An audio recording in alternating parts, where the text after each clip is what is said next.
And now, from beyond our dimension, this is the JeffMara podcast. Here's Jeff. My guest is Diane Leigh Cooley-Lutz, who has had 2 near-death experiences, and each time she encountered the same being. Diane, thank you for joining me and welcome. Thank you, Jeff. So my first near-death experience was in March of 1996. I was in a near-fatal car accident, and I was ejected from the vehicle because my seatbelt did not hold. I'm told I was awake at the scene, and I had 2 chopper rides and went through surgery and got 8 units of blood, but I don't recall any of that. I awoke 4 days later in ICU with a tube in every orifice that I had, plus a few extras courtesy of the trauma surgeon. So I'd been a nurse, an ER nurse, for about 9 months. So when I woke up with all these tubes and all the alarms going off, I knew that something bad had happened. So the nurse came running in response to all the alarms, and she was overjoyed that I had awakened. So she told me what had happened, and I was breathing on my own, so they extubated me. I was on the ventilator. They extubated me, and so at some point during that 4 days that I was out for 4 days, I had this near-death experience, which I couldn't remember anything about the wreck, but I vividly remembered this amazing and puzzling experience that I had. So the entity that I was met by was Azrael, and he is the angel of death. He was quite large. He had iridescent black wings, dressed completely in black, but he was not, I didn't sense any malevolent spirit or any kind of menacing energy whatsoever. He was very kind and gentle and welcoming, and we moved through it was almost like we were floating, not really walking. We moved along chatting, sometimes verbally, and other times it was more like we were just communicating through our minds. And he kind of gave me a tour of the other side. He told me that this was not my time and that I still had much work to do. He said that trauma was not how I was to die. He said I would live a long life and help many people. He said I was a very old soul and I had walked this path through the veil many times before. And I said, so reincarnation is true. I've always thought so, but it wasn't, directly mentioned in the Bible that, we're taught about. And he said, remember, man decided which scriptures to include in the Bible. I told him I'd read the Tanakh and the Gnostic Gospels and the Apocrypha and, various scriptures from other belief systems as well. And I told him I had a strong faith in God the Father and Jesus Christ, and that I understood everything had not been included in the King James.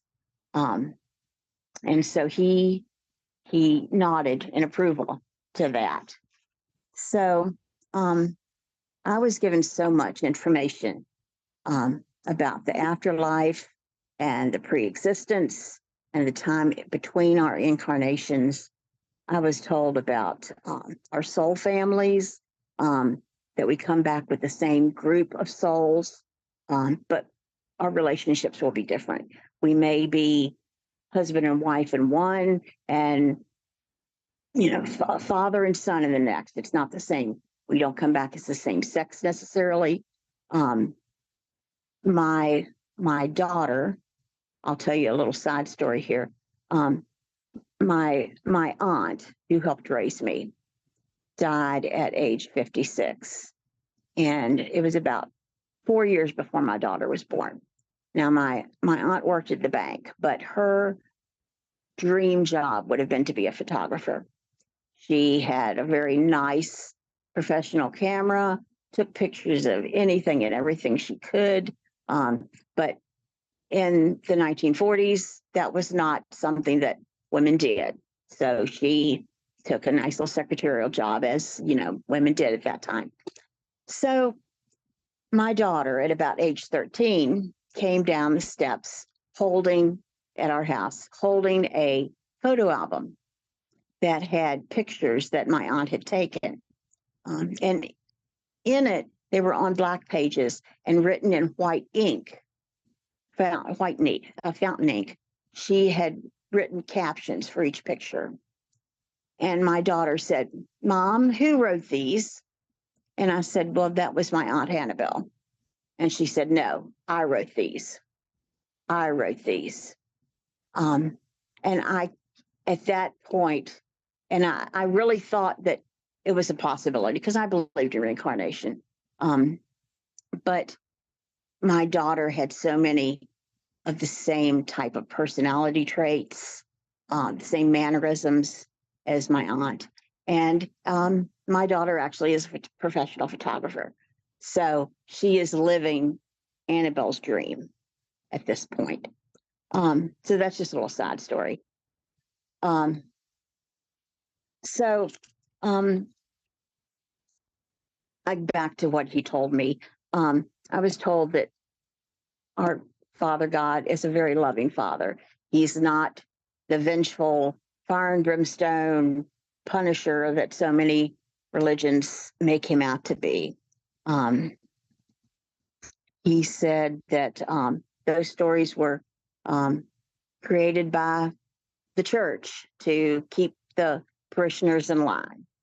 And he said, not that God doesn't get angry, because he does, when we don't follow his rules, but it's more, he gets sad more than he does angry.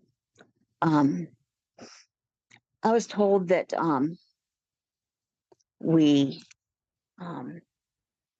that we're each spirit children of God, and that we actually reincarnate multiple times before all our lessons are learned. He said lessons are repeated until they are learned. And at some point, when we do learn everything we're supposed to, we will return to him in eternity. He said, as our soul matures, some of our incarnations may actually be more for the benefit of others than ourselves. We may come back as a teacher or as a mentor for someone that is not as far along their journey as we are. So he said, this was another thing. He said, I could choose to stay in heaven, but that my work was not done, and that I would have to come back if I decided to stay and not return to my body. And I saw family members that I recognized, and they said, you need to go back. We need your help. And I said, I don't understand how I can help you here if I go back there. And they said, go back. In time, you'll understand. So Azrael then said, and you remember these words, he said, you will be shown your mission. You will be a savior on Mount Zion to help those who are here waiting. I said, Mount Zion, waiting? What am I waiting for? I said, I just don't really understand. He said, you will be somebody in the future who will explain the mission to you, and that there was, quote, sacred work that needed to be done for my ancestors. Now, I had no clue what he was talking about, but nonetheless, I told him I would return. So I did not share this experience with anyone, not my daughter, not my then fiance, nobody, but I recorded it all and kept it on a computer file, because I knew this was something important. So after that, I was in the hospital for 23 days. I had a broken back, skull fracture, collapsed lung. I got 8 units of blood. It was horrendous. And it's nothing more than miraculous that I got out in that length of time. I had physical therapy for a broken shoulder. And after about 2-3 months, I returned back to the little 11-bed ER that I was a nurse in.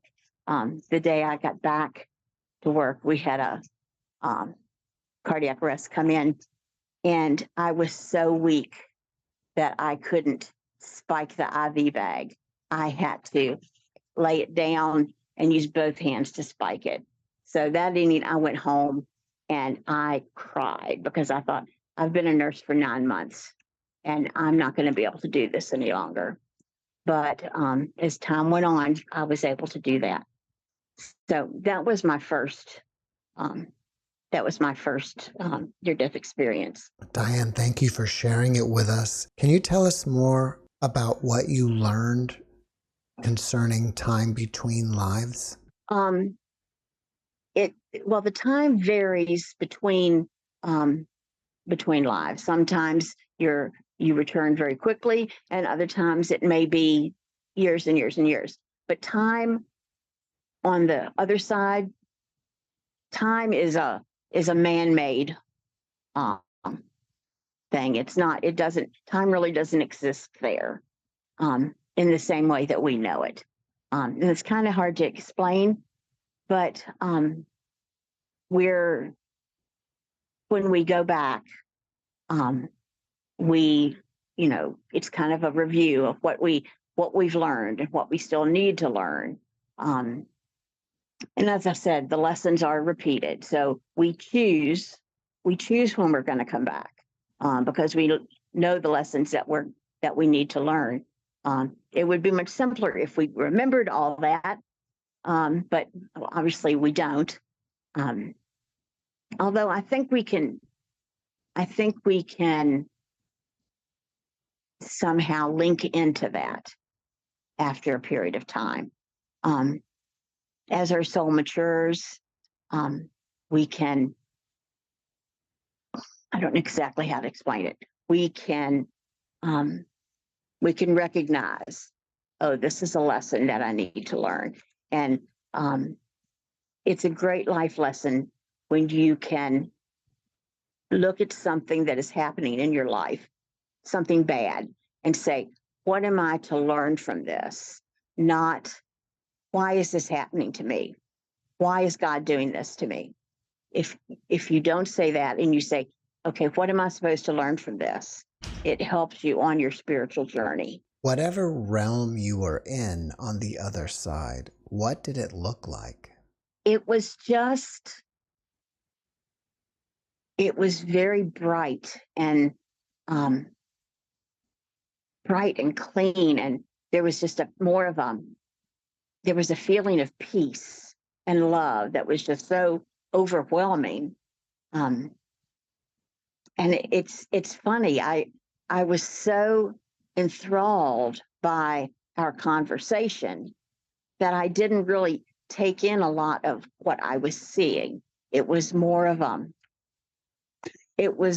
spiritual, mental thing than it was actually visual. When you first regained consciousness, even though you didn't remember the accident, were you immediately remembering the experience? No, not immediately, because I was so overwhelmed by the alarms and all the tubes and I still had a C-collar on because I couldn't move my neck. And I'm like, this is not good. This is not good. What the heck happened to me? So after I got extubated and I was laying there, I'm like, okay, what really happened to me while I was out?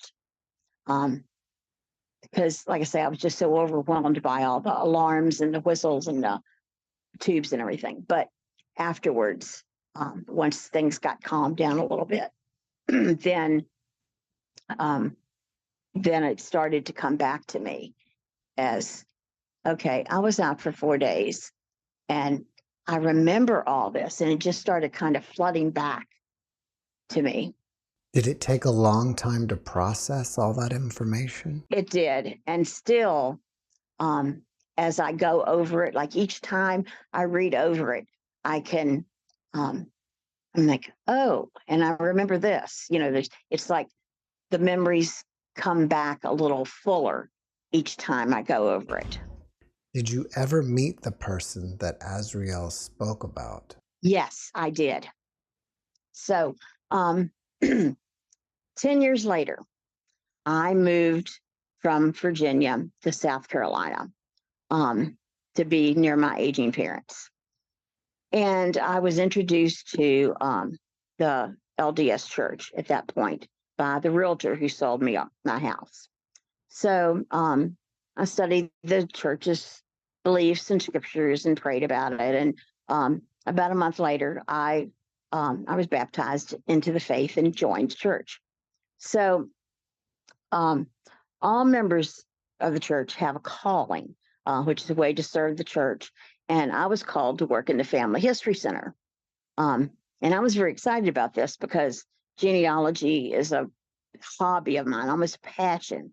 So, and I've been tracing my family lineage since I was an adolescent. So, no one in the ward knew this. So it was, there was, I always say, a coincidence is when God acts anonymously. So it was, truly a calling from God. So, along that line, each member also, at some point early in their membership, receives what's known as a patriarchal blessing. So it's the same as Jacob gave to his sons in Genesis. So the blessing gives individual guidelines and information for the individual's life. The patriarch is a senior member of the priesthood, and ours was Brother Nolan Woods. So he was in his 80s, been in the church his whole life, and he was sharp as a tack. So he was a member of my ward, but he did not really know me well. So he explained to me that he tape records the blessing, and it's transcribed and typed and given to me. And also a copy is sent to Salt Lake, where the church records are. So he said it's inspired by God, and that it would contain personal revelations and instructions for me specifically. He said the words just come. He said he's merely a conduit, so to speak, and that he rarely really remembers what was said. So we prayed. He laid his hands on my head, and it was very humbling and enlightening and a powerful spiritual experience.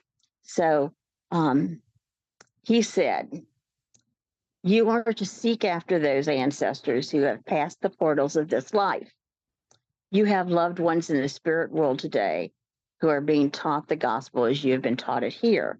And they are depending upon someone living in this life to have the sacred ordinances performed for them. Heavenly Father wants you to be busily engaged in this work. He will help you to find those loved ones, and he will help you to write those names down and take them or send them to the temple to have sacred work done. And this is what really kind of freaked me out. He said, I bless you that you will be a savior on Mount Zion in finding these names and seeing that this sacred work is done for them. Now, that's the exact words that Azrael told me 10 years before. So it was starting to make sense. I'd been in the church only like 6 months, and I really did not still understand that, but it was starting to make sense. So I knew now that this was part of my mission. For the people that aren't familiar with the LDS Church, they have the largest collection of genealogical records in the world. Does the LDS Church own like one Ancestry? of those? Yeah, Ancestry.com. Uh-huh. They do. They run Family Search, and I think at one time they did own Ancestry.com, but I think it has been bought by someone else at this point. But all those records came or through the LDS Church. It is an amazing amount of information, census records, and copies of marriage licenses and death certificates, and it's fascinating. It's like I say, it's really a passion of mine. It seems that Azrael revealed your future to you during your NDE. Yes, he did.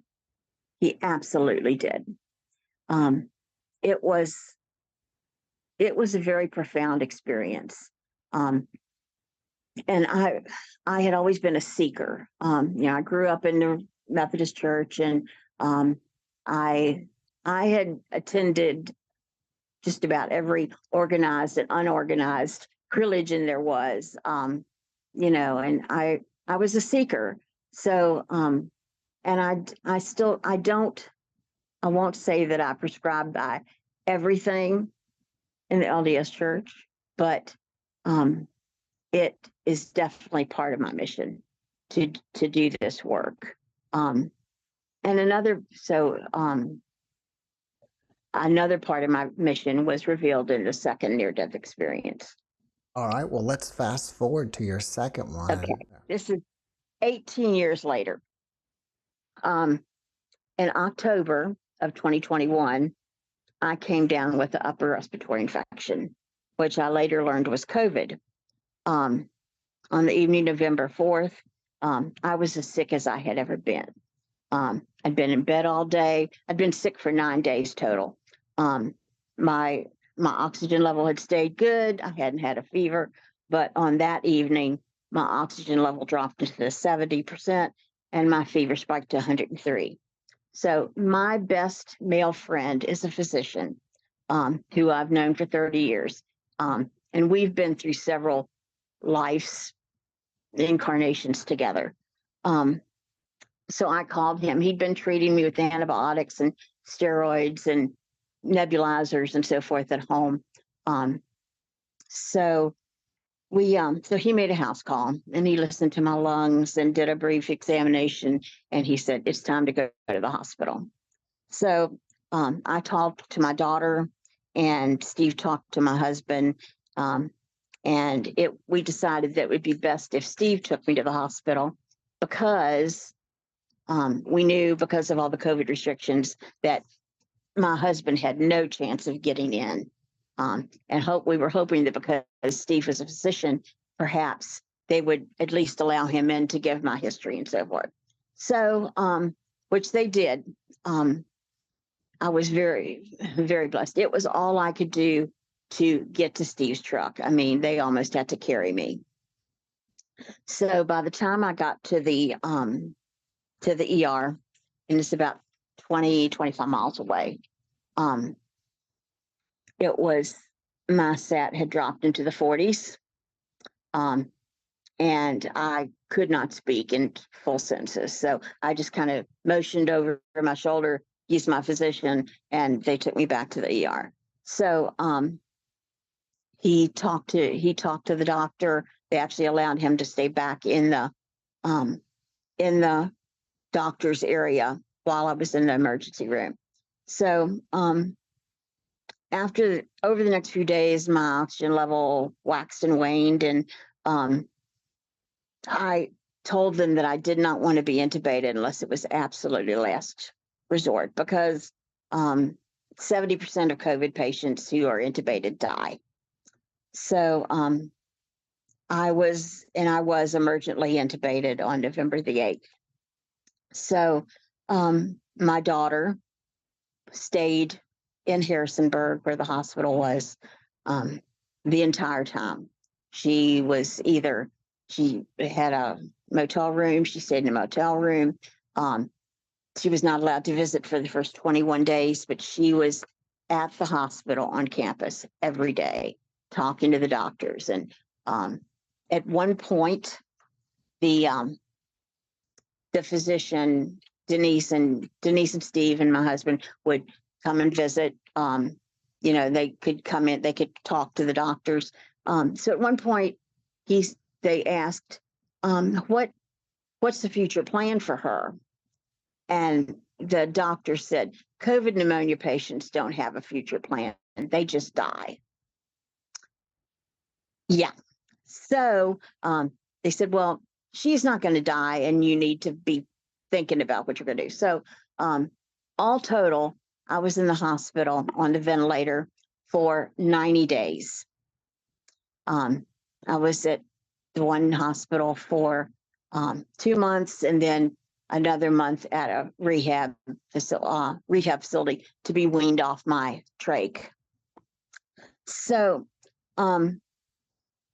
at some point during this time, my daughter was in her motel room and praying, as she always did. And she said, my voice came to her crystal clear and said, Denise, I'm going to be okay. I'm with Jesus getting my mission. So that was just a tremendous experience for her. And so she kind of coordinated everything. She kept all our family informed of how I was doing and all that, and my friends, and did prayer chains and so forth. So they let me get back here. So at one point, one night, the care was not optimum. I'll just put it that way. I had called my there was a problem with the ventilator. It was not functioning properly. I could not breathe out. The filter was saturated with condensation because the room was very cold. The oxygen was heated, so it got condensation in the line, and the filter was made of paper, so it would clog up. So I had rung and rung and rung, and no one came. So the alarms kept going off, and I could feel myself going out. And so I said to myself, okay, this is it. I'm going to die. And I went out, completely blacked out.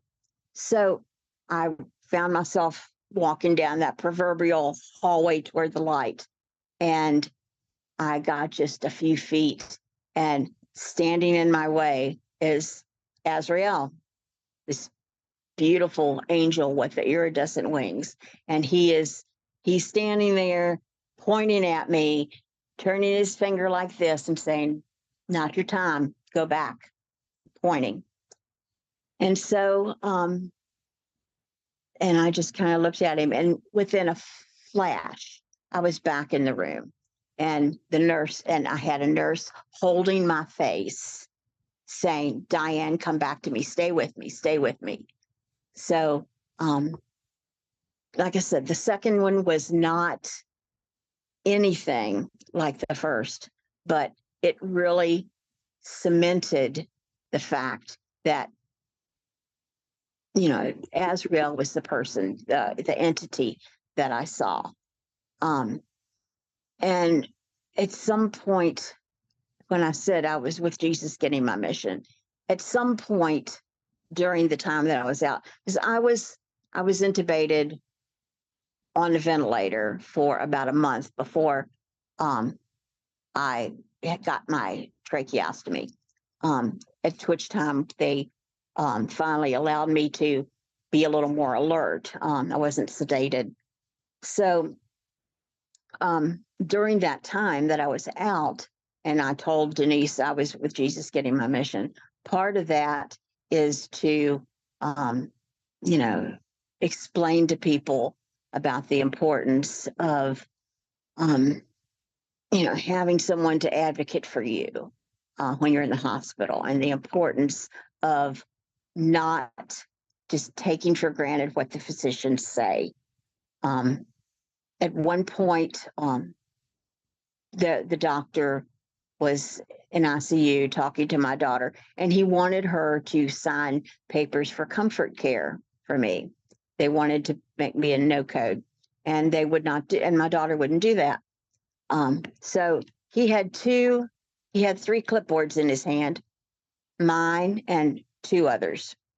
The other two families signed those papers, and the next day, those two patients were gone. They had died the night before. So Denise, my daughter, said they really wanted me to sign papers so they could drug you out of this world. After either one of those experiences, did you notice that you had new gifts or abilities that could be considered psychic? My intuition, I will say, my intuition is significantly more. I've always been very intuitive, and sensitive to other people's feelings. I can pick those up. But even after the first one, especially, my sense of um, my sense of just knowing things. They say intuition is when you know what you know, but you don't know why you know. You just know that you know that that long thing. But I've come to understand more things. I feel that something will happen. I'm like, yeah, I knew that. There's just it's really very hard to explain. I can see auras, not all the time, but I can see auras now, which I more so since my second near-death experience. It's more they're more pronounced, and I can really pick up on other people's energy. And I found that negative energy affects me much more now than it did before. I'm just more sensitive to it. My um, I'm a Reiki practitioner, so I do Reiki and therapeutic touch, and I found that my ability to scan people, like intuition medicine, I can when I'm with someone, a patient, a client, I can sense more things I can sense the things that are wrong with them. And when I scan them with my, as I'm doing my treatment, I can tell when there's something wrong. Intuition is both a gift and a curse. Can you compare for us the reality of this world to the other side? Oh my. Well, the other side, as I said, is just it's the most peaceful. There's a feeling of overwhelming love and acceptance. There's no anger, there's no negativity. Everything is positive. Everyone gets along. The world that we're in now is such a mess. I mean, there's no other way to say it. And I think we're in the last days. I don't want to sound like I'm a preacher here, but I don't see how this world can continue on the path that it is without self-destructing. It's a tremendous. It's hardly comparable, the differences. Do you fear death at all? I don't fear death. I have not feared death since my first near-death experience. I don't fear death whatsoever. I mean, had I died in that first wreck, I wouldn't have known. I mean, I had horrendous injuries, but I don't remember any of them. I mean, once I woke up, the pain was unbelievable, but death is nothing to fear. It's a very peaceful experience for the most part. Now, I will say, I, as a nurse, I have been with people who were not having a good experience. I was taking care of a patient who was having a massive heart attack, and he was literally scared speechless. And he was staring at the ceiling, and he would not talk to us. I'm asking him questions. I'm starting his IV. I'm trying to get him to respond, to find out what happened.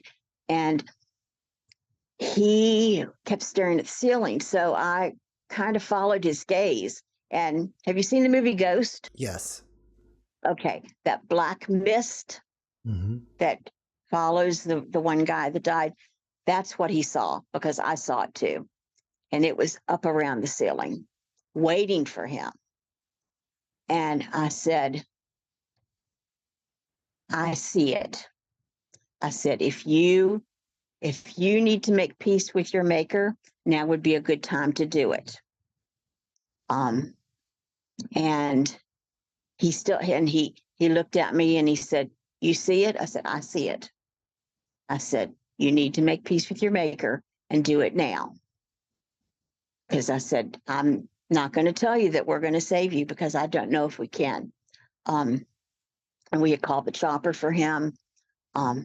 And just as the crew came in, he coded, and the mist disappeared. It did not come down for him, but the mist disappeared. So I have to believe that he did make peace. And that was another thing that I learned. The only unforgivable sin is to deny the Holy Spirit and to deny that God exists. They're really, even the most heinous crime, if you are truly repentant and ask for forgiveness, you can be forgiven of that. There are different levels. There's almost like different levels of heaven. One preacher that I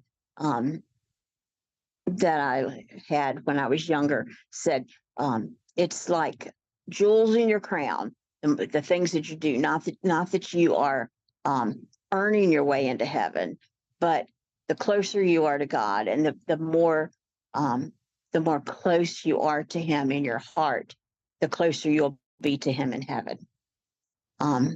So that, and I think, and eventually when we die, we don't necessarily, we go up there, but it's not necessarily our final resting place, because we're going to come back until we've learned all the things that we need to learn. And eventually we will be in our final resting place in heaven. Have you ever mentioned your experiences to the people in your church? And if so, what was their reaction?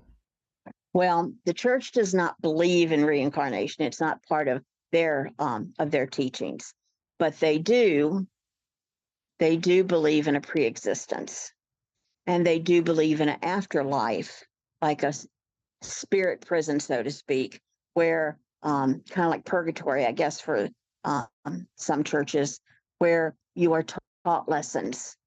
If you're not quite ready to go to heaven, or to be with God, you're taught lessons. So to me, it's just a different. I try to concentrate on the similarities and not the differences. So to me, that's not so much different. I believe the pre-existence is when before we incarnate for the first time. We're spirit children of God, and when we decide to come to be incarnated into a human body, then we come to Earth, and we're going to go back and forth multiple times until we learn all the lessons. And we are taught on Earth and in the spirit world. There's lessons that we're taught, and we're prepared for our next incarnation. So, but I have not. I'm actually going to meet. I'm writing a book, so I'm actually going to meet with one of the members who used to be my bishop. He's a writer, and I'm going to be meeting with him. So I'll be telling him about this, about it. So I'm anxious to see what he says. Has the memories of these experiences faded over time? No, actually they have not.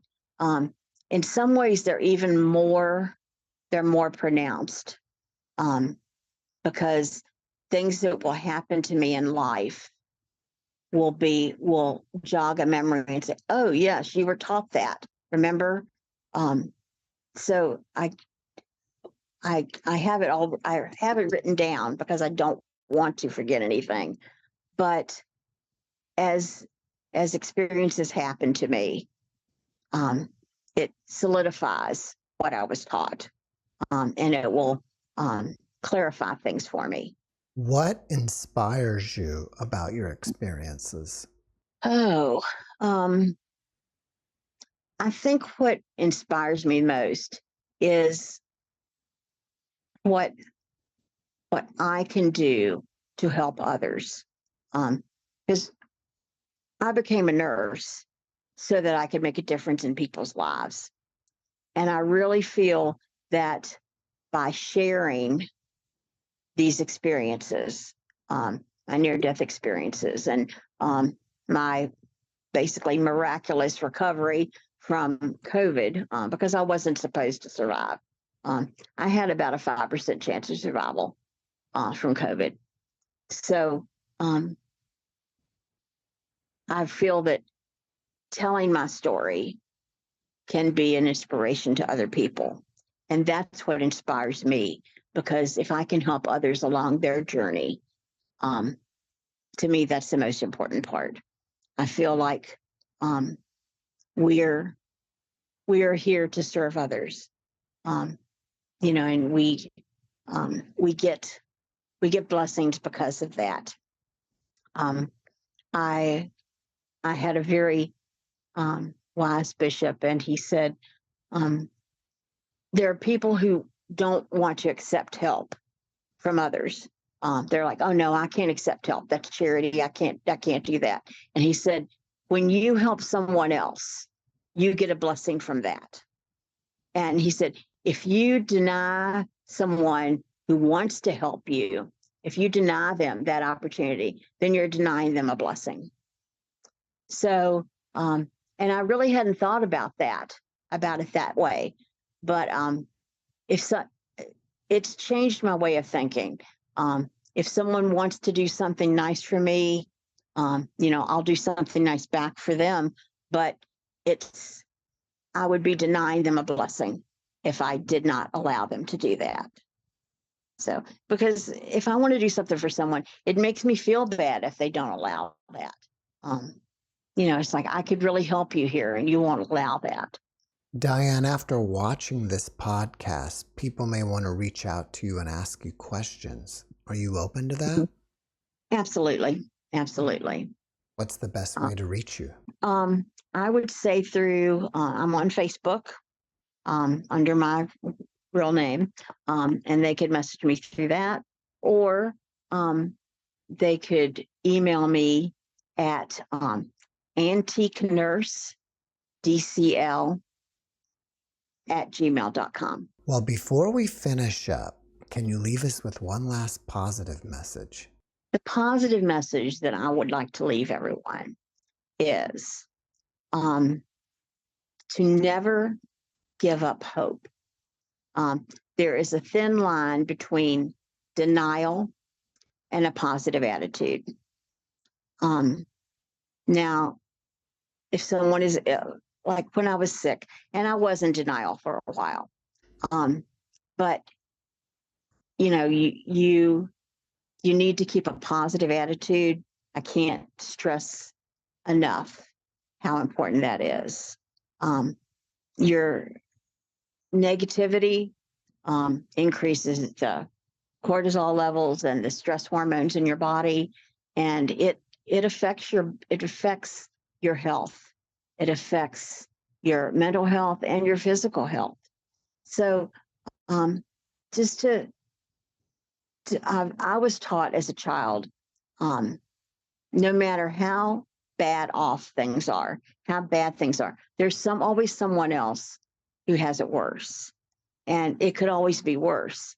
And actually, my grandmother raised me, and she said, "All right, if something bad's happening to you, I need you to think of some way it could be worse." In other words, yeah, this is bad, but it could be worse. You could, like your car's broke down. Well, it could be worse. It could have happened when I was out on the highway, or just something like that. But I think a positive attitude and just keeping your faith, not allowing negativity and negative emotions to get hold of you, to keep that positiveness in your heart, and your mind, and not let the negative things take control. Diane, thank you for that message, and thank You're you welcome. for being my Thank guest. you. Thank you so much for the opportunity. I really appreciate it. Thanks for watching the JeffMara podcast. I really appreciate you. Another way to show support is through YouTube memberships. And if you do, there are loyalty badges and other perks depending on your level of membership. All you need to do is click the join button underneath the video to find out more. Thank you for your support.